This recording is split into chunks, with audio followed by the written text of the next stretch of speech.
Hey everybody, it's Katrina from the Bead Mat and the Alluring Bead Boutique, and I'm back now, and I'm going to show you guys a little tutorial on how I made my daughter's beautiful ring. So I'm going to be making a replica of that ring, only I'm going to be using bronze, where I used gold filled metal for her ring. And the stone I'm going to be using is this little 8mm half-drilled amazonite. They're absolutely beautiful little gemstone.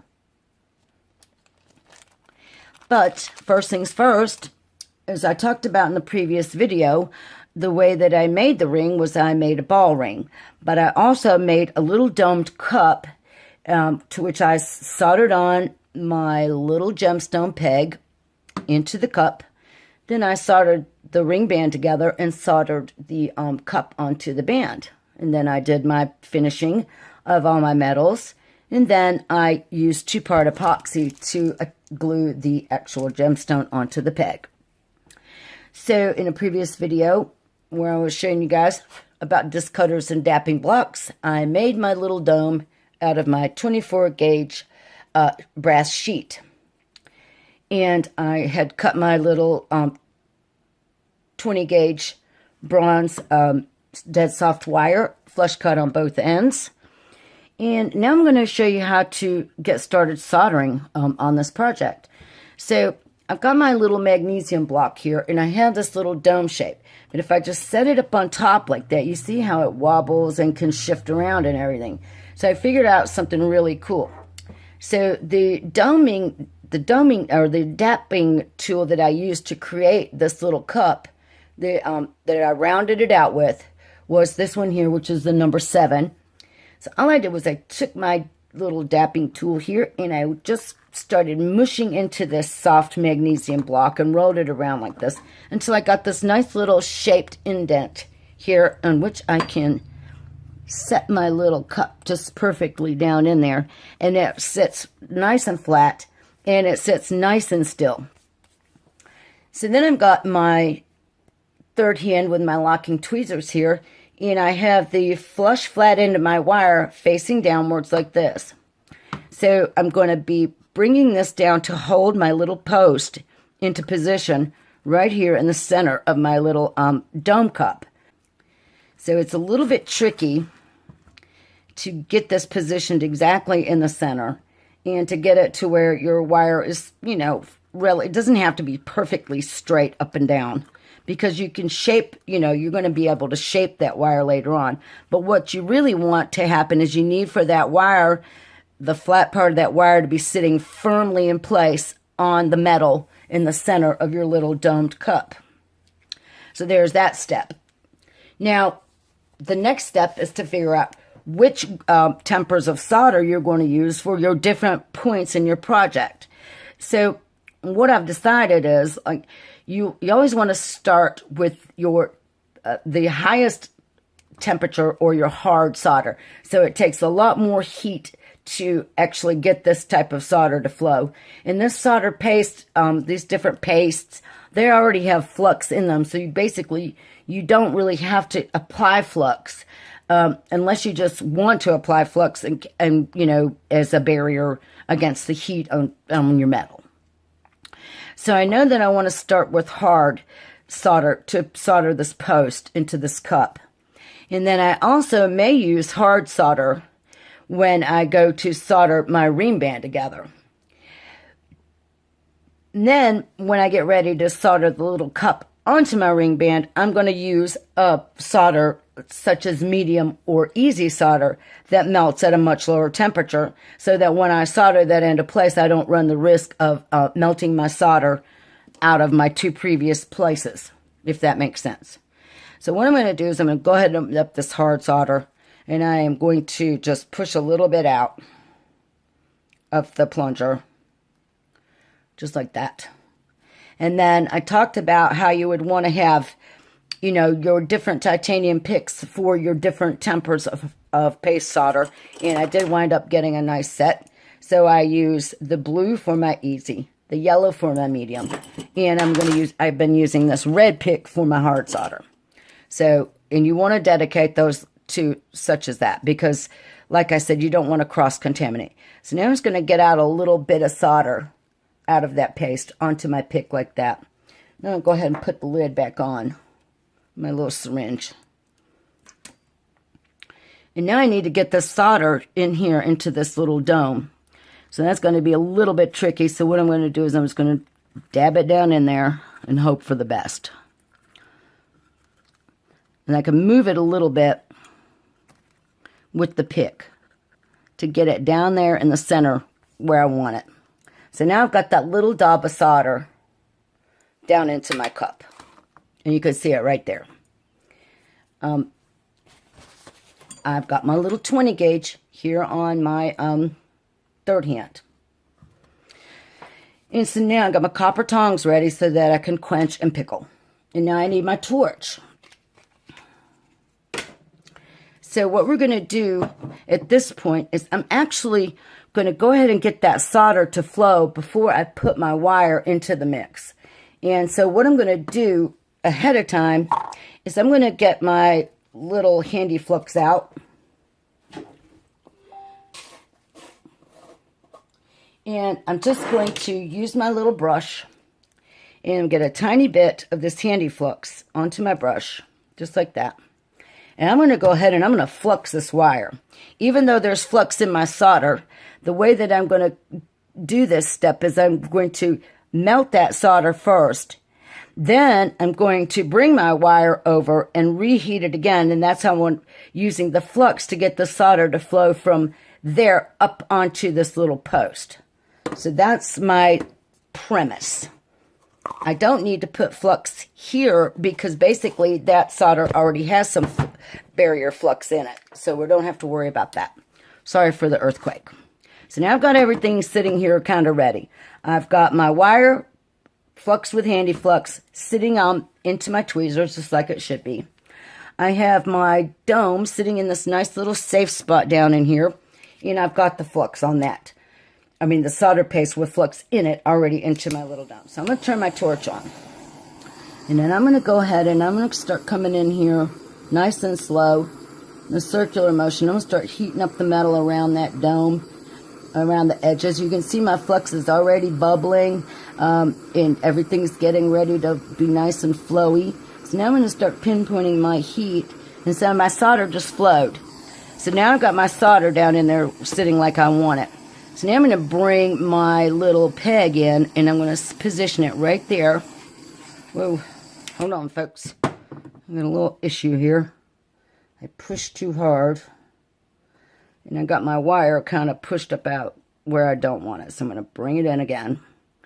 And I'm going to bring it down nice and slow until it sits right on that metal. If I can get it to work. Let me get my tweezers out. Let me get my other tweezers.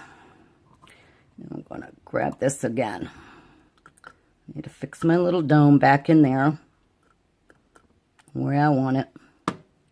Now I can bring my wire down and I'm going to touch it right down inside that solder. Now remember, I've got some flux already on my wire. And I might just add a little bit more because I've been touching it. So nothing is perfect when you start working with this stuff, but it'll all work out. So I'm going to add a little bit more flux there because I had to touch it with my hands. So now I'm going to go ahead and get my wire back where I want it one last time. And I need to make sure that it's touching in that solder. And now I have it positioned. So now I'm going to light my torch up one more time. Lock it on. And now I'm going to come in here and I'm going to start heating around my little cup. And I know it's a little difficult to see, but what I'm going to do is I'm just going to keep heating around that cup because I don't want to melt my wire. So now I'm going to start pinpointing my heat in there a little bit more because I need for that solder to flow onto my wire. And I think I've just got it to flow. And I'm just going to go around and around just like that and hopefully not melt my little wire. And hopefully everything is soldered. But this is the tricky part because not everything works right the first time. So I'm going to go ahead and I'm going to squeeze my pliers. Squeeze my locking tweezers and open them up. And then I'm just going to knock that off of there, or grab it off with my tweezers. My copper tongs. And so it looks like my metal has been soldered in. So I'm going to quench it. And then I'm going to take a look at it up close and personal before I put it in the pickle. And I'm going to make sure that I didn't melt my wire and that my wire is soldered in that little, into that little dome. And it looks pretty good. So I'm going to go ahead and I'm going to throw this little baby right into my pickle. Over here in the crock pot. And we've talked about the pickle before. We already have it warm. We have a nice good batch so that it doesn't take forever to remove the fire scale and clean up our project. So now I'm going to go ahead and solder my ring band together. You can see that I flush cut my ends and that I've manipulated my wire until both flush cut ends are sitting right up against each other, nice and straight, and there's no gap in between. So I just went ahead and grabbed those with my cross-locking tweezers in my third hand again here. And now I need to figure out, what kind of solder do I want to use? Do I want to use wire solder or go ahead and use this paste solder? I think just for intents and purposes, I'm just going to go ahead and use the same hard solder, the silver paste solder. So I'm going to open that up. I'm going to push a tiny dash up here and grab it with my little red pick for hard solder. Then I'm going to close my silver solder back up. Yeah, put it over here, out of my way. So now I just need to get the solder on this pick into position on this ring band. So right there is my join. And I want to make sure that it's sitting right on top of that join. And there, got it sitting right there. And the problem I have been having, guys, and I'll just be honest with you, with this paste solder, is getting it to stick where you want it to and not smearing it like I just did. So I'm going to try it again. And I want my bulk of it to be sitting not on my pick, but actually on my darn ring right there. So I'm going to try that because I got a pretty good amount there. And I have been using too much of it, trying to learn how to use it. So now I've got my solder there. Let me show you what it looks like. If I turn my ring over, you can see the solder sitting there on top of the join. And, you know, if it doesn't work right the first time, I can clean it up and start over. So I'm going to go ahead and turn my torch back on, lock it on. I've got my flame pretty darn high. So what we're going to do is we're going to take our heat and we're going to start heating this ring all the way around, just to get the metal nice and hot, because you don't want the heat to draw away. You can see that little bit of fire is no big deal. What that is that's the filler they use in the silver solder. Now I'm going to start concentrating the heat right there on the solder, and see my solder just flowed. So I'm going to turn off my torch, put it on its trusty little stand. I'm going to grab my copper tongs and grab my ring and then pinch my cross-locking tweezers open, and I'm going to quench it. And then I'm going to take my trusty paper towel and check my join. So my join looks pretty good. I got a lot of solder, which is okay because you can use files and things like that to get rid of extra solder. So what I'm going to do is I'm going to go ahead and pickle this, and then we can get a better idea of what we've got going on. And so I threw the ring band into the pickle, and I pulled out my little peg post in my little dome cup. Now, before I take the time to polish this up and make it look all groovy and everything, I want to make sure that my stone is going to fit correctly. So I've got to find my little half drill hole, and I'm going to take my little wire and I'm going to poke it down in there. So you can see that my wire is quite a bit too long, right? So that's okay. That's not a big deal. I'm going to start just using my little flush cutters here, and I'm going to start slowly snipping away just a little bit at a time of my wire. As I don't want to do too much, you know, and then wind up having it to be too short. And then I will just keep positioning and snipping until I get it where I want it. Just a little bit at a time. And I measured it when I made my daughter's ring, but I didn't bother measuring it right now. So that's why we're doing the trial and error method. Find my little hole. So I'm almost down far enough. I just got to get a little bit more off there. So I'm just going to keep snipping just a tiny bit at a time until I get it to where it fits right. So now I just continued snipping a little at a time, until I get my wire short enough to where it goes all the way up into my stone, and my stone comes all the way down and sits inside the little cup, just like that. So now we know that we have our wire the right length, and we have our little cup. It's positioned nicely in the center of the little dome, so that when I put it onto the stone, oops, sorry about that.